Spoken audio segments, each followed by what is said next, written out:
Hola, bienvenidos. Soy Jess, host de este podcast de API Marketing Jurídico. Para comenzar, les tengo un regalo útil. En nuestra comunidad tenemos un set de materiales y herramientas que les van a servir después de que escuchemos a estos capos. Y para que sepan que no los tomamos en serio, el enlace, además de estar en la descripción, les dejamos el número de Ale, nuestra Community Manager, y ella les va a responder y les va a ayudar en todo lo que necesiten. Muy bien, bienvenidos a este podcast. Belén, bienvenida. Como ya han escuchado su nombre, hoy vamos a hablar con Belén Zavala. Ella, si alguna vez ustedes se han preguntado si hay una persona que es capaz de reinventarse de forma maravillosa, es esta mujer. Porque cuando estás con ella sientes como una vibra super guilt power.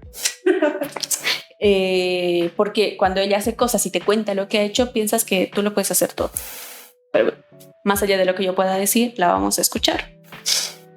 Primero la voy a presentar, ¿te parece? Dale. Belén es abogada, pero no es abogada de las convencionales, ¿sí? Ha trabajado en diferentes lugares muy diversos, pero yo pienso que más el cambio de tu mindset ha sido porque has conocido muchos lugares.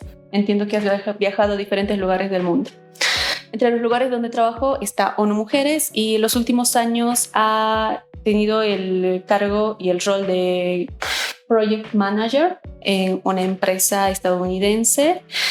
Sé que tiene 2 gatos y tiene 2 perros y lo más importante y lo que me preocupa, que en poco se va a ir a una maestría en Alemania. Bien, entonces, Belén, vamos a iniciar. Te quiero consultar qué cambios tú has visto en el ejercicio de la abogacía durante los últimos años y a qué cambios tiene que prestar atención nuestra generación. Ok, primero, hola. Hola. Yo creo que el cambio más importante es salir de la burbuja que nosotros tenemos como concepción de qué es la abogacía. ¿Qué es el derecho como profesión? El ser abogado como profesión y qué oportunidades tenemos. Entonces, el principal es no limitarte a lo que te puedan decir el ambiente, la sociedad, el rol que juega el abogado dentro de nuestra sociedad, más que nada, porque la mayoría de las personas que estudian la carrera, ciencias jurídicas o de derecho, es como que tengo que litigar, tengo que ser funcionario público o me queda ser un administrativo, pero en área legal, ¿no? Entonces, primero romper esa burbuja y saber que al ser el derecho y la rama tan amplia, pues tenemos muchas más oportunidades que abarcar y no tiene que ser necesariamente solamente lo convencional. Entonces, eso es lo primero, tener la mente súper abierta. Y algo que decías en una presentación es que pues yo he podido lograr parte de eso porque he conocido personas que no solo en derecho, sino en otros campos profesionales han ido por más al lado alternativo que el convencional. Entonces, primero, rodearse de personas que se atrevan a dar ese paso en cualquiera, ya sea su profesión, es importante para inspirarte, para sentirte apoyada, para alentarte. Y segundo, tomar el riesgo, ¿no? Porque es muy cómodo decir, salgo de la carrera y litigo, trabajo en el juzgado, trabajo en etcétera, ¿no? El litigante, el despacho, etcétera, etcétera, es el camino natural y entre comillas el más fácil. Entre comillas, porque no es fácil. No, sí, ¿no? Iba a decirte eso, no estoy de acuerdo. Entre comillas fácil porque no tienes que pensar qué hay más que hacer. Es como que lo he visto con muchos compañeros, es como que busco un despacho, busco un juzgado, busco una ONG.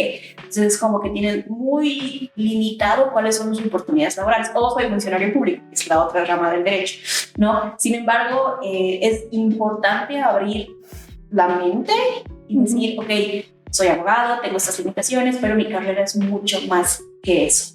Claro. Entonces, partiendo de ahí, yo creo que también importa, bueno, el contexto en el que yo he sido criada es muy importante porque la verdad es que en la sociedad en la que vivimos y en el contexto en el que vivimos, muy pocos pueden decir, me voy a dar el lujo de rechazar ciertas cosas, de rechazar lo convencional, me voy a abrir paso a, pues, tomar decisiones que tal vez no sean las más ergonómicas, digámoslo así, porque conseguir un trabajo fuera de tu campo laboral convencional es un poco complicado, porque es tiempo, no siempre lo vas a encontrar, como es mi caso, en el país, entonces tienes que hacerlo fuera de, ¿no? Entonces tienes que abrirte la mente, de buscar y descubrir opciones como el trabajo remoto, el trabajo en línea, abrirte la mente a ciertos tipos de trabajo que tampoco son muy convencionales acá y desarrollarte de esa manera.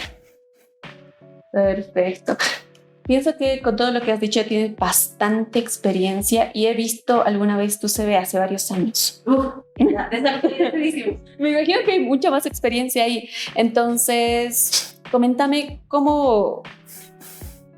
Me estás diciendo ya algo, pero quiero saber puntualmente cómo has conectado con ese camino.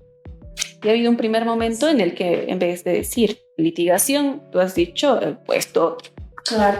Yo inicié la carrera y creo que desde que nos conocemos lo sabes, que nunca he querido litigar. Mi abuelo fue juez, mi bisabuelo fue juez y se esperaba que si yo estudiaba la carrera de Derecho, pues aspiraría a lo mismo, ¿no? Fiscalía, juzgados, etc. Pero yo escogí Derecho por la parte humanitaria. Entonces siempre fue, desde que inicié la carrera, mi ambición el trabajar en una ONG y el máximo que tenía era pues Naciones Unidas, ¿no? Que es lo que para nosotros a nivel profesional representa lo wow que voy a trabajar ahí. Litigar en la corte. La verdad nunca fue mi must. Fue como que ok, está bien chido, sí, porque ves estas opciones de estas películas de abogados y estas series como Suits y cosas así, y dices wow, qué chido sería ir y litigar de esta manera.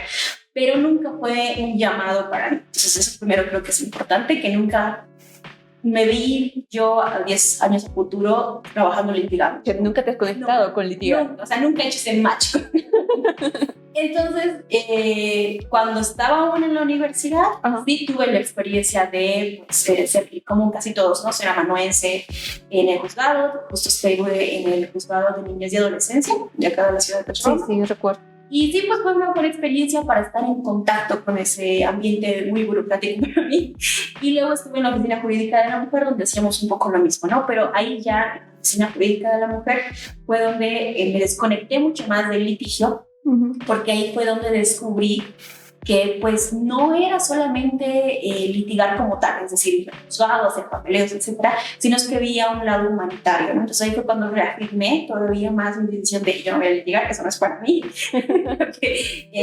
Y entonces, a partir de ahí, salgo de la universidad y lo tenía súper claro, y por eso digo que vengo de un contexto de privilegio, porque yo salí de la universidad y tuve como este colchoncito paternal de decir, tú, hasta que te decidas en qué quieres trabajar, tranquila. Y es un privilegio que no lo tienen muchas personas, ¿no? Ah, claro. Entiendo, pero que en ese tiempo estuviste en ONU Mujeres. Eso vino desde como a los 3 meses de que salí de la universidad. Postulé para una convocatoria primero para el programa de Naciones Unidas que se llama Voluntarios en Acción.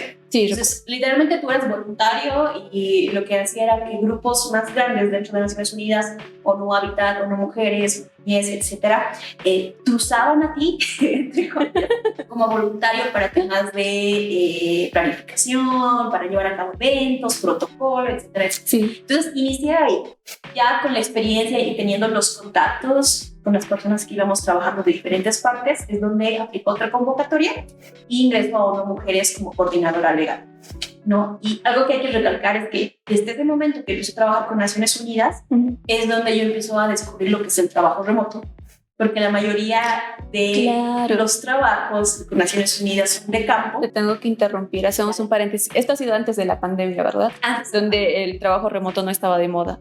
Correcto. Cierro el paréntesis. Y es importante porque antes de la pandemia era como que incluso las personas mayores no podían... como decir, como trabajas, pero nunca sales de tu casa, pero... no se concebía acá. No se concebía. Esa es la palabra. Y especialmente la gente mayor, papás, abuelos, etcétera. Tú medio te decía como que eso no es un trabajo, ¿no? Estás en pijama. Estás en pijama todo el día, no sales de tu cuarto. Pero en realidad pues, todo esto era nuevo también para mí, porque yo siempre, como que cuando me imaginaba un trabajo real, fue mi primer trabajo que es remunerado, real, no de voluntario, es donde yo empiezo realmente a ver, wow, o sea, puedo generar dinero sin arreglarme. Porque una cosa del abogado que litiga especialmente es la presencia del abogado, ¿no? O sea, tiene que cuidar bastante su apariencia, su presencia, que representa a los demás por su apariencia física. Y trabajar del remoto es literal, puedes trabajar en pijama o si tienes una reunión con webcam, te alistas de la cintura para abajo, todo está bien. Yo con pantuflas. Exacto, tus pantuflas de conejo están bien, ¿no? Entonces, pues fue mi primer acercamiento al trabajo remoto.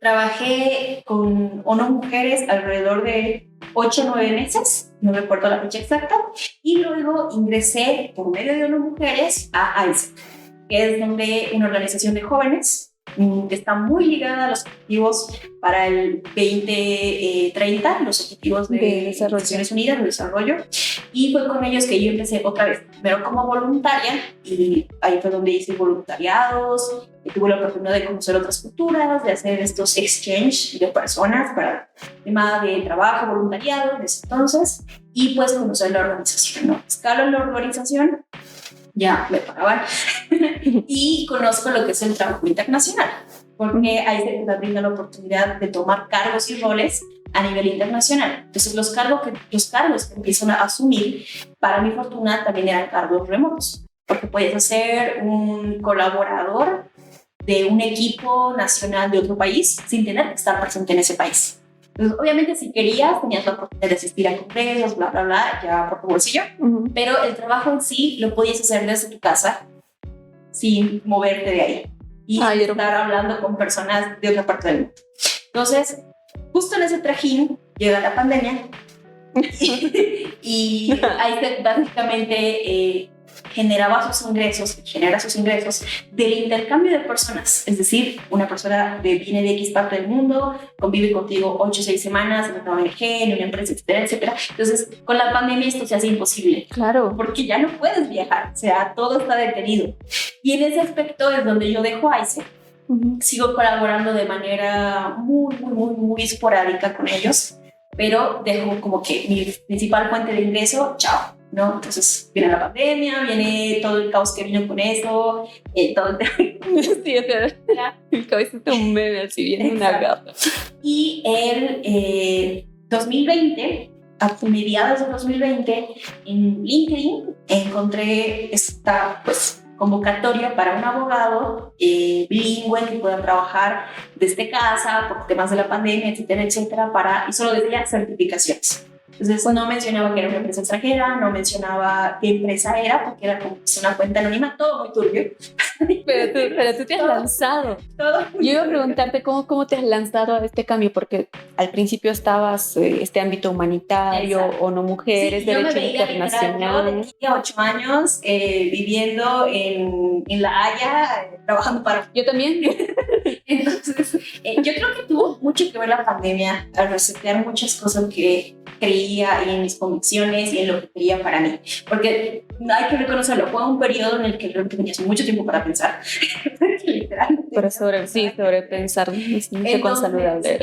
Decidí abrirme a buscar otras oportunidades laborales. En el 2020 era como que a mediados esto estaba como muy fuerte, especialmente acá en el país, y no se podía salir, tenía que estar todo sumamente controlado, etcétera, etcétera.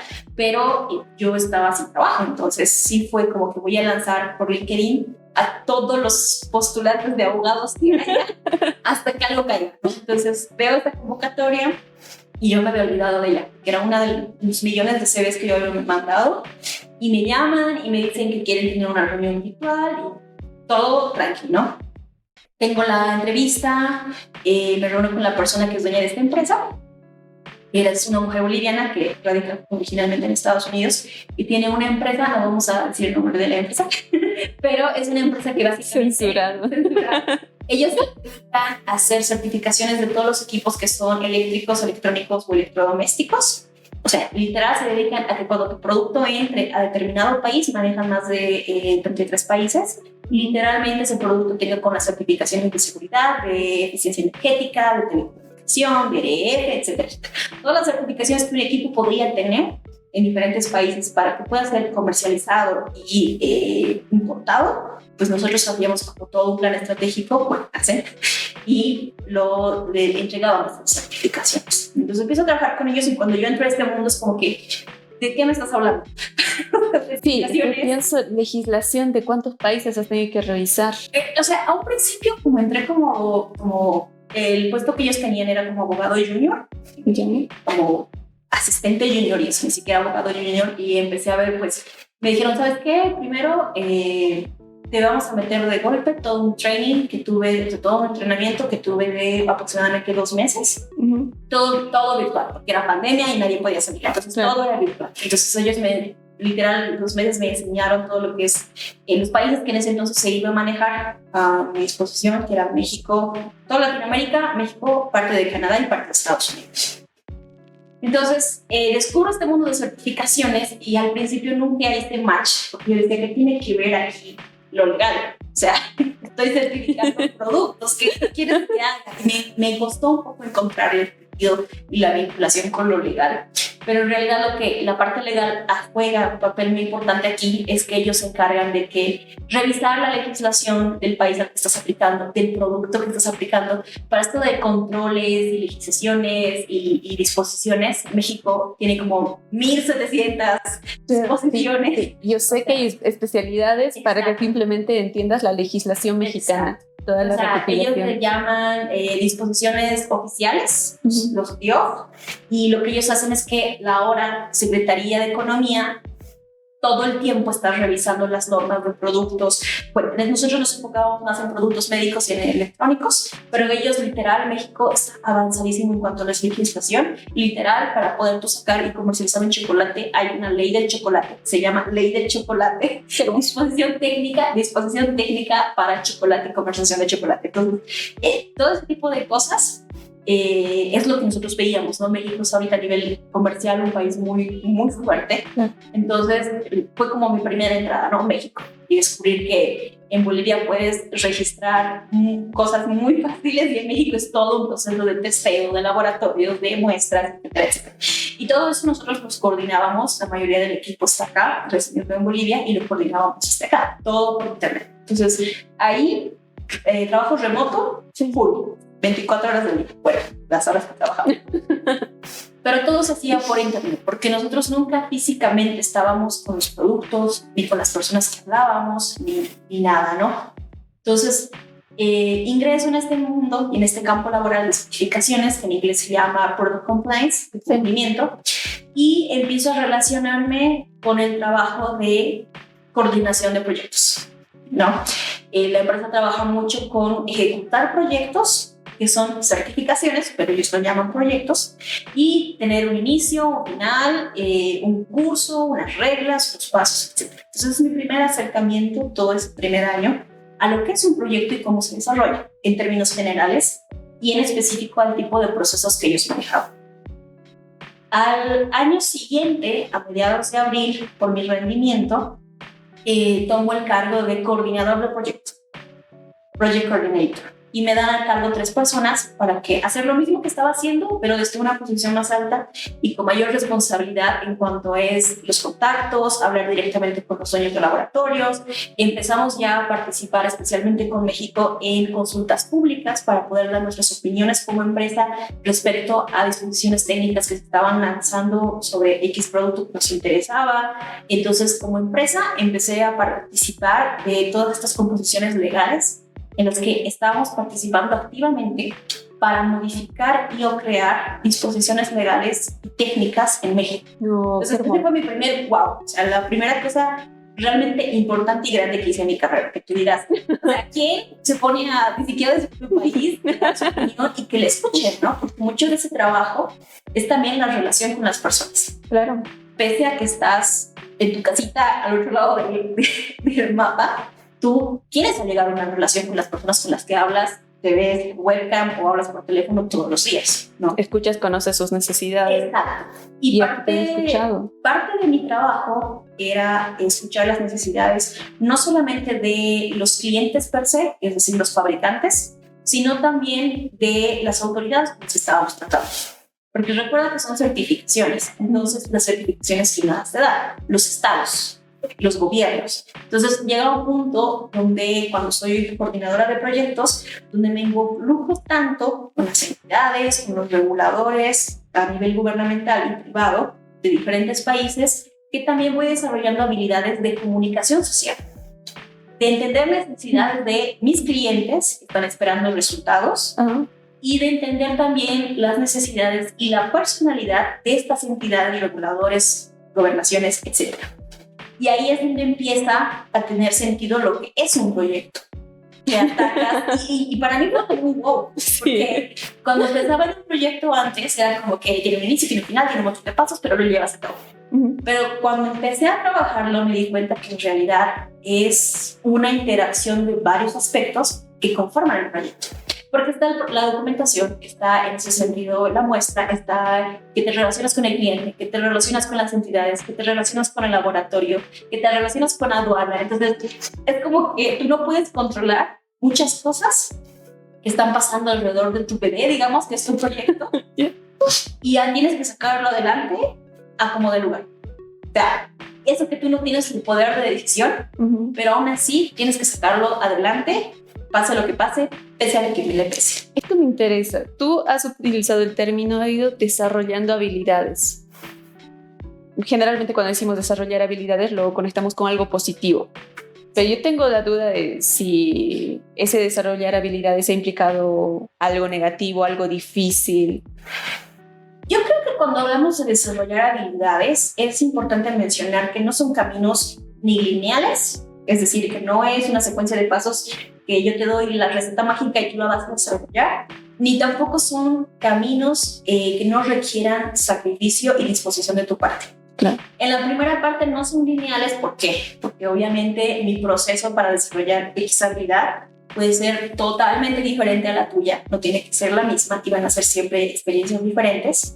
Y la segunda es que hay que realmente en ese sentido abrir la mente a empezar a hacer las cosas de diferente manera a las como estás acostumbrado o como las harías.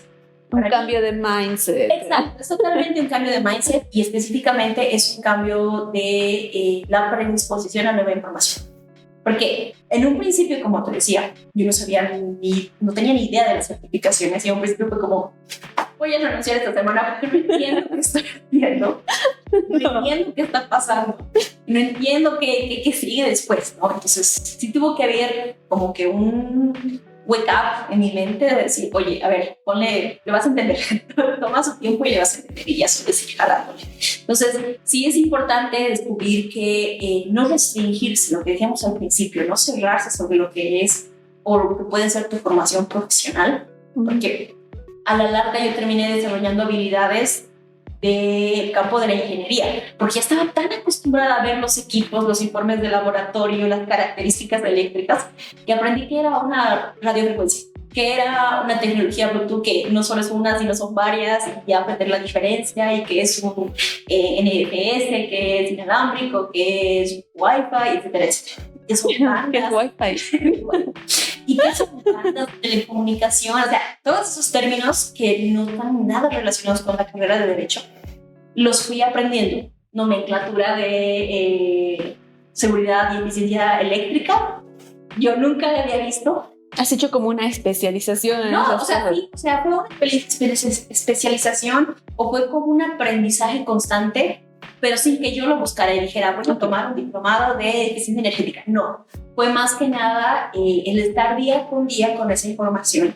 Y yo creo que es algo que le pasa a muchos profesionales, abogados que están en catastro, que pueden, conozco abogados que tienen planos, por decir, o que están en obras públicas y te saben cosas de administración y no sé qué términos, ¿no? Claro. Entonces, depende de dónde tú vayas a trabajar, quieras o no quieras, por estar en el constante contacto con esa información, te haces un experto en eso, ¿no? No un experto, pero sí llegas a tener el conocimiento. Llegas a tener un nivel de expertise que no tienen otros de tus colegas. Exacto, ese es el término adecuado. Entonces, es ahí donde realmente tú ves que la información y la información que tú vienes adquiriendo te sirve. Porque uno podría decir, y lo decía yo en mis primeros meses, ¿para qué quiero saber qué es un voltaje y que D, kiloncito significa voltaje, ese tipo de cosas, corriente alterna y no sé qué? Decían, no me va a servir para nada, porque si yo el día de mañana dejo este trabajo, ¿qué? O sea, ¿qué hago con esa información? Pero ahí otra vez hubo como un cambio de mindset de decir, a ver, me puede servir a futuro, ¿no? Y como que me sirvió. Entonces yo creo que esos son los puntos importantes. Creo que en este momento tú has pasado de ser junior a sí, tu camino a ser senior. Exacto. Cuando dijiste eso. Cuando yo fui coordinadora del proyecto, fue como que realmente ya me tomé más en serio mi trabajo de decir, ok, me voy a quedar. y Y ahí fue donde yo empecé a tener contacto con lo que es el project management, que es la gestión de proyectos, pues. ¿No? Entonces, en el mismo trabajo te daban la oportunidad de tomar cursos y tomar cursos, porque no llegaban a un grado de posgrado como tal, pero ellos por tu desempeño te lo pagaban y asistías a conferencias y etcétera. Y sí llegabas a tener cierta expertise sobre ciertas cosas, y fue mi primer también acercamiento a que existía lo que era el project management, que incluso hay una certificación internacional que es el PMM, y que podía haber un mundo de trabajo para mí en ese sector. Entonces, porque muchas veces como abogada a veces decía, a ver, solo puedo trabajar en esto y esto. Puedo aspirar a estas ciertas cosas, ¿no? Entonces, cuando estaba siguiendo el camino del derecho humanitario, decía, mi máximo es trabajar en la Haya o llegar a ser un directivo de Naciones Unidas o cosas así, ¿no? Pero ya cuando descubro lo que es el project management y los proyectos en general, digo, ok, o sea, con mi formación puedo hacer estas cosas. Y es cuando empiezo a incursionar personalmente con el interés a seguir este campo laboral y descubrir que siendo abogado puedes acceder a él. Y tengo que aclarar, durante todo este tiempo, estos ascensos, estas formaciones, seguías haciendo home office, ¿verdad? Hasta el año pasado, sí, hasta el año pasado, febrero o marzo del año pasado, yo trabajé, bueno, mi trabajo es más remoto, pero la empresa acá tiene una oficina física, entonces hasta el año pasado yo era la única de todo mi equipo que trabajaba home office. Por temas de vacunas y temas personales, no pude reincorporarme antes, porque creo que ellos volvieron el 2021 como a mediados de año, y yo volví hasta el año pasado, ¿no? O sea, físicamente, a tomar posesión. Entonces, mi escritorio. Exacto. Y todo ese tiempo, y es algo que siempre, con un poquito de ego, me han felicitado, que todo ese tiempo, mientras las demás personas estaban haciendo ya working inside, trabajo literal en la oficina, pues yo manejé todo sin estar presencialmente. Y eso también me ayudó otra vez, yo voy a recalcar mucho el trabajo remoto, que fue como un open your eyes, de que sí es posible y puedes hacer muchísimas cosas sentadas desde donde quieras, ¿no? Está tan de moda ahora ser un nómada digital, que puedes trabajar en cualquier lado y ganar dinero viajando y cosas así. Muchas veces cuando lo escuchas en las redes sociales es muy fantasioso, muy...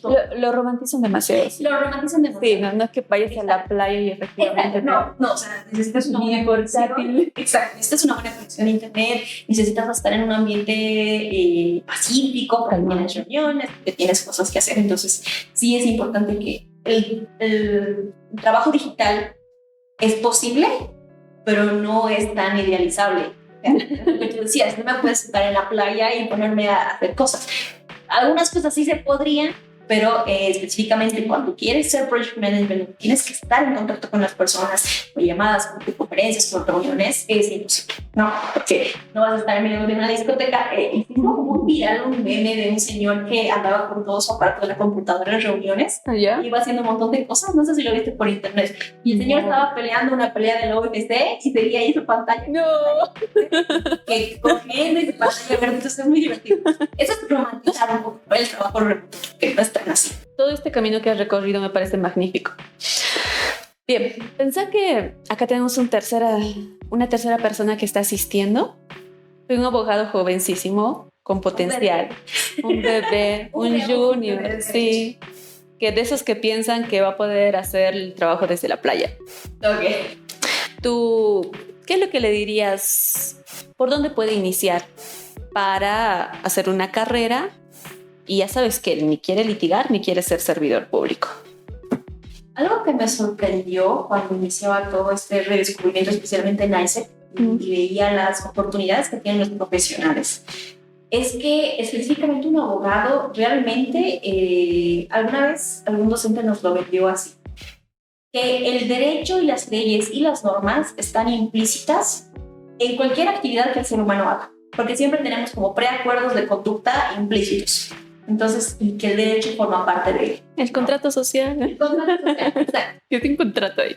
Entonces, en ese sentido, yo creo que lo que hay que hacer, y nuevamente repetimos, volvemos al principio, abrir un poco más la mente y decir, a ver, yo siempre uso el ejercicio de cómo me quiero ver de aquí a 5 años. dónde quiero estar, trabajando en qué, haciendo qué actividad, con qué personas estar trabajando, rodeada de qué tipo de personas, etcétera, etcétera, ¿no? Entonces, ¿yo qué consejo daría? Abre tu mente. ¿Qué quieres hacer de aquí a 5 años? Porque muchas veces tenemos la idealización de quiero empezar con esto, pero cuando le preguntas a la gente, ok, ¿y cómo te ves en tu futuro? Es como que no te saben contestar esa pregunta. Oh, sí. Es como que yo tenía una amiga que le decía, ella era amanuense de la fiscalía, y cuando justo surgió esta charla de qué quieres hacer de aquí a 1 año, 2 años, 6 meses, lo que sea, yo decía, pues me veo sigue trabajando en la fiscalía, ¿no? Entonces ahí también hay que tener un poquito de ambición profesional, es decir, a ver, ya, quiero estar en la fiscalía, pero quiero ser fiscal departamental, quiero ser fiscal nacional, etc. A los 5 años no se puede. Y sí, ¿no es cierto? Sí. Es la utopía que tú te imaginas en tu mente. Entonces, empezar desde ahí y empezar a ver ya futuro. A mí me funciona, puede que a algunos no, porque cada persona es diferente. No, pero a mí me funciona decir, yo en 5 años me veo así. Es un consejo bastante útil. Exacto. Porque hay muchos, particularmente los juniors o los que están haciendo la carrera, lo que quieren es que quiero correr, quiero terminar la carrera a los 20, a los 21. Y luego le dicen, ¿a dónde quieres correr? Y no te saben responder. Te dicen, no sé, pero quiero terminar ya. Y esa no es realmente no es una meta efectiva o una meta que les pueda ayudar a ser un profesional exitoso o siquiera a disfrutar su profesión así como tú lo haces. Exacto, porque pese a, podríamos decirlo, la carga laboral, yo sé que los fiscales, todo funcionario que trabaja en el sector público y litigantes mismo es como un estrés constante, especialmente ahora. Y es como una carrera contra el tiempo porque tienen causas y etcétera. Y la que trabaja en la fiscalía es súper estresante porque tienes procesos y causas y denuncias y estás como contra el reloj, ¿no? Entonces, yo creo que este ejercicio de decir, a ver, de aquí a tantos X tiempo, no digamos 5 años, de aquí a X tiempo me veo de esta manera, es un ejercicio para decir, ok, y si me veo de esta manera, ¿cómo quiero empezar? O sea, ¿qué puedo hacer yo ahorita, fulanito, fulanita? ¿Cuál puede ser mi primer paso para que de aquí a X tiempo yo pueda llegar a ser lo que me imagino que voy a hacer? Claro, ¿no? Entonces, tomar los pasos una meta súper idealizada, puede sonar para algunos sí, pero que me está motivando todos los días. Algunos no lo han hecho, pero que tengo todos los días a decir, oye, o sea, voy a hacer esto y luego seguido, y luego hago esto, y es como que me pongo esta meta súper, a veces súper arribista de decir que voy a estar trabajando en no sé dónde y viviendo no sé dónde con 5 gatos y siendo feliz, pues te das pasos y te das mini metas para alcanzar tu máximo, ¿no? Sí, son pasitos que de a poco te llevan a ese lugar. Y ser consciente también, que es lo que me pasó a mí, que tus metas pueden cambiar. O sea, de que yo me veía trabajando en Naciones Unidas toda mi vida, pues cambió a descubrir lo que es la administración de proyectos o la gestión de proyectos, y es válido. O sea, tampoco hay que frustrarse en decir, no, es que estoy cambiando cada vez. No, porque la vida es un constante aprendizaje de oportunidades, ¿no? Entonces, tienes que saber tomar la decisión de arriesgarte a oportunidades, y está bien y está válido cambiar tu meta, cómo te proyectes el futuro para tu crecimiento tanto personal como profesional, y especialmente profesional, ¿no? Y más si estás con estas ganas de abrirte afuera de lo convencional, es cuando que obviamente tu ideal se va a deconstruir con el pasar del tiempo, porque vas a obtener mayor información de la rama a la que quieras aplicar y vas a obtener mayor experiencia del medio al que te vas a desarrollar. Entonces es como que una cadenita que se va a ir armando para que, o como un molde, digamos, un fondant que tú vas a ir armando conforme pasa el tiempo, conforme tú vayas adquiriendo el conocimiento para armarte a ti mismo, ¿no? Claramente en lo profesional yo lo veo así. Acoto eso, que es una palabra más, hay que adaptarse. Exacto, la adaptación. Adáptate o mueres. No sé dónde lo escuché, pero es adáptate o mueres. Y es lo escucho en muchos lugares. Pero no recuerdo la persona que lo dijo al principio, pero sí, si no te adaptas, y yo creo que justo como vivimos en esta época de la digitalización, donde el internet de las cosas está tan abundante en todo, más aún después de la pandemia, yo lo he visto en profesionales de otras áreas, ¿no? O sea, maestros que literal han tenido que adaptarse a todo lo que era el sistema de clases online, a usar un PowerPoint, a usar aulas virtuales, etcétera. No solamente para el nivel de maestros, sino fue como que un cambio para todos. Y es como que te adaptabas o perdías tu trabajo. Entonces, era una posición en la que literal te adaptas o te mueres. Sí, porque antes de eso tenían la opción de, no, yo no quiero, no lo voy a hacer. Y busco otra oportunidad, ¿no? Y busco algo más, pero ahora es, o lo haces o lo haces. Exacto. Es una habilidad que sí o sí tienes que desarrollar. Esto me está encantando, no quisiera terminar, pero ya tenemos que cerrar. Te cuento nuestra dinámica final. Vale. Acomódate. Ok. Toma un sorbito de agua mientras te voy explicando. En lo que consiste es que yo te voy a hacer 3 preguntas. Te lanzo la pregunta y tienes que responderla en menos de 10 segundos. Ok. Con presión. Ok, vale. ¿Ok? Bien, entonces, atentos ahí. La primera pregunta es que nos comentes 3 habilidades que debe tener un profesional innovador. Ok, la primera, lo voy a repetir, la adaptación, el cambio de mindset constante y por último, la autopercepción. Ya, ¿ok? ¿Qué es el derecho para ti? Uy, una pregunta difícil, pero voy a tratar de contestar rápido.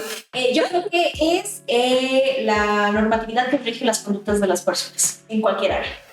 Ok, la última. ¿Cuál fue el reto profesional más difícil que superaste? También va a estar difícil cuando salgan 10 segundos, pero yo creo que es esta adaptabilidad a nuevos conocimientos y nuevas posiciones que puedes hacer que están fuera de tu zona de confort. Ay, hermoso. Lo has logrado. Lo logré. Sobrevivo ante presión. Bien, todos deberíamos ser como vos. Muy bien. Vamos a despedir acá el podcast. Belén, espero que te tengamos nuevamente en este espacio. Para cosas de las que hablar. Tenemos muchos temas que hablar. Nos vamos a reunir después a tomar un cafecito. Te quiero agradecer porque te has tomado el tiempo para estar acá, para darle tus consejos a profesionales que tal vez piensan igual que vos, pero no tienen muchos ejemplos a los que seguir, mujeres, varones. También quiero agradecer a los miembros de todo el equipo, Eduardo, Ale, que están acá detrás haciendo todo. La magia. Haciendo la magia para que esto funcione. Y bueno, finalmente a toda la comunidad que esté escuchándonos. Si ustedes tienen algún feedback, sugerencias o temas de los que quieran que hablemos, coméntenlo, por favor. Y como siempre, únanse a nuestra comunidad. Nosotros estamos felices de ayudarlos. Gracias, Belén. Gracias, gente. Chao. Chao.